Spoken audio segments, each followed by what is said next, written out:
today we're doing the engine oil and filters change and the diesel filter change as well.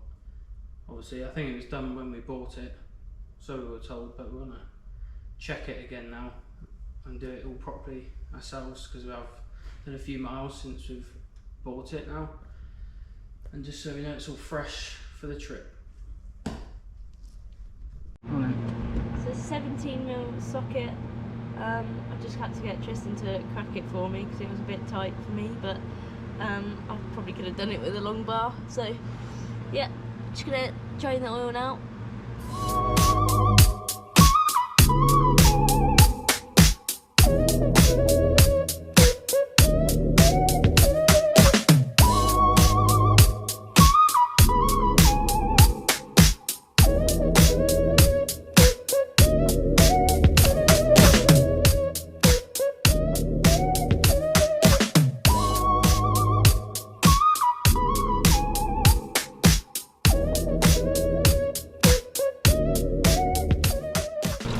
Plenty in there. Right, we'll let that drain out and then put the sump plug back in with the new copper washer, and then we can do the filters. Right, so we're doing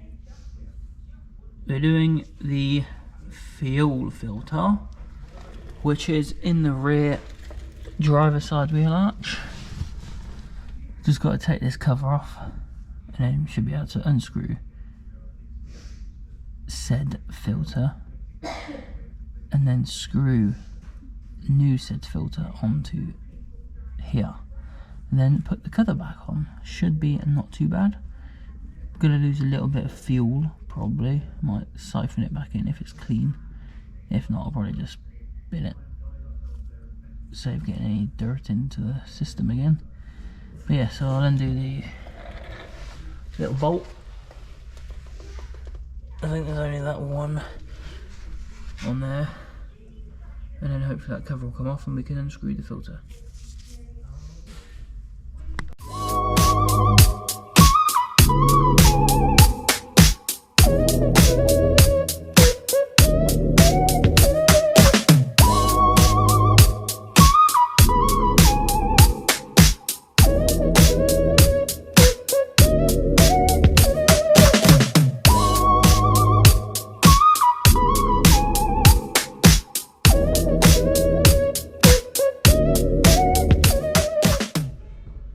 Right, that's the new diesel filter on. Just cleaned up behind it and give it a little bit of paint so it looks a bit better and clean, and then screw the new filter on by hand. Just tighten it up by hand, don't need to do anything on that. And when we start it up, we'll just double check that it's filled up. What we'll do is before you start it, turn the ignition on and off a few times just so it primes it and fills it up with diesel. So obviously you've lost the diesel that's filled up normally, so we turn it on probably 3 times just so it primes a couple of times to get the fuel in, or you'll try and turn it over with it starved of fuel. That's the cover painted, fitted back on over the new filter. Put some new self tappers in there because the other ones were not very good holding it, so it's nice and solid now. Looks a little better. So yeah, that's the diesel filter done. Just got the oil filters to do now. Right, we're doing the oil filters, the engine oil filters now on the Defender. We'll see, I don't know if it's different ones or TD5. You obviously got your normal one on there, like in the other car, but on these you've got a rotor filter as well. So that goes on and obviously spins around inside the little O-ring. So that's what Darby is doing now, which is just on the top there, next to the turbo. This and then one, the other one, the normal ones, under the underneath turbo. And It's going to be so interesting. Yeah, Darby's just taking the top one off now. There's one captive bolt which goes at the back, and one, well, it might be captive, but ours has a nut on it.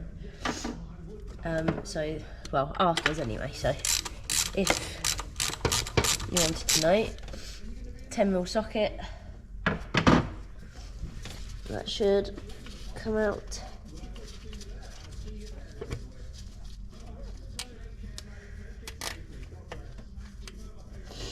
I'm guessing that's going to come out with it, but we're going to take it off all the way. Yeah, buddy. Right, so we got the 2 bolts off. Well, one bolt and nut. That's what it looks like. So you've got a rod going through the middle, and that's what your new rotational filter looks like. So you want to squeeze that in there. Make sure you're careful not to bend the rod in the inside, and just put it on there. Make sure it freely spinning like that. And then you just want to put your cover back on with the new seal. Make sure you have a new seal on there. Rub a little bit of oil around there so that it's nice and gonna seal shut. Oh my god, I've lost my words. Nice and seal shut. Nice and seals. Nicely seals. So yeah, we've given it a bit of a clean up because obviously it's aluminium. So give it a bit of a clean. Put the new bolts in. Make sure it's a nice tight fit. And then we're on to the oil filter, which is down in that gap where that nice oily hose is, which is going to be interesting. So on to the next. It's going to loose a little bit because I've got that pipe in the way. Unless I can come out from the top. No, she can't.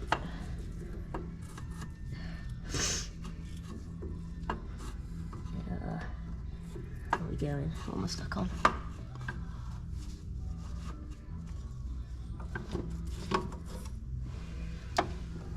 There she is. You're dripping oil everywhere. Oh, that's going to drip a little bit. Thank you. Right, so that was pretty tight. Had to use old-fashioned oil filter strap, which was absolutely brilliant.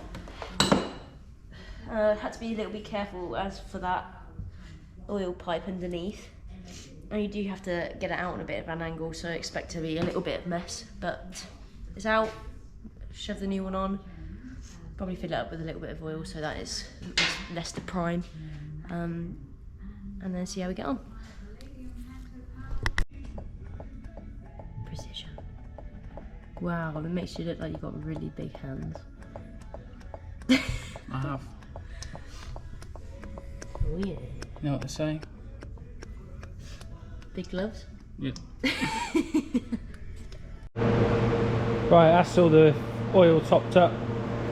Took about 8 litres, but I did spill a little bit, so probably about 7.8 litres is what the recommended is. So that's all topped up. We've run it up, checked it, it's all good, the levels. There's no leaky diesel filter either, so all good. Well, I don't know about that, but Dad was just putting the under tray back on, and then that's us. Anyone want to give us a new one? Great. Yeah. So thanks for watching, guys. Hope it's been helpful, and like, subscribe, give us a share, please. Instagram and all that will help us out. Any questions? Obviously, let us know as well. Yeah. Oh, and the oil kit that we bought is from JGS 4x4. You can find them online and order through them. They're really good. Any questions, no problem, they'll answer. So yeah, really recommend.